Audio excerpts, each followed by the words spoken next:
দেশের অন্যতম চালিকা শক্তি প্রবাসী আয়ে ভাটা পড়েছে।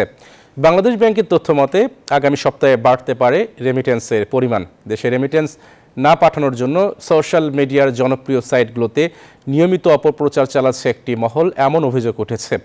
এমন অবস্থায় গুজব এবং অপপ্রচারে কান না দিয়ে দেশে বৈধ পথে অর্থ পাঠানোর অনুরোধ জানিয়েছেন বাংলাদেশের দুবাই দূতাবাস। মামুন মাহিনের তথ্যচিত্রে ডেস্ক রিপোর্ট। দেশে প্রবাসী আয় আশা উল্লেখযোগ্য পরিমাণে কমেছে। সদ্য বিদায়ী জুলাই মাসে প্রবাসী আয় এসেছে প্রায় 191 কোটি মার্কিন ডলার, যা গেল 10 মাসের মধ্যে সর্বনিম্ন। বাংলাদেশে চলমান অবস্থায় 19 থেকে 24 জুলাইয়ের মধ্যে ব্যাংকিং কার্যক্রম ছিল মাত্র একদিন। এতে বেশ প্রভাব পড়েছিল প্রবাসী আয়ে। ব্যাংক কার্যক্রম শুরু হওয়ার পর ধীরে ধীরে আবারও বেড়েছে রেমিটেন্স প্রবাহ। আগামী সপ্তাহে এই প্রবাসী আয়ের পরিমাণ আরও বাড়তে পারে বলে ধারণা করছে বাংলাদেশ ব্যাংক। এদিকে রেমিটেন্স পাঠাতে অনুৎসাহিত করতে অপপ্রচারের অভিযোগ উঠেছে।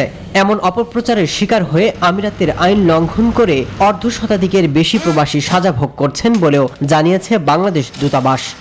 এই গুজব রটনাকারীদের প্ররোচনায় যারা এই রাস্তায় নেমেছে তারা বিপদগ্রস্ত হয়েছে। আপনারা জানেন যে অনেকের ইতিমধ্যে জেল জরিমানা হয়েছে, বাংলাদেশের ডিপোর্টের আদেশ হয়েছে এবং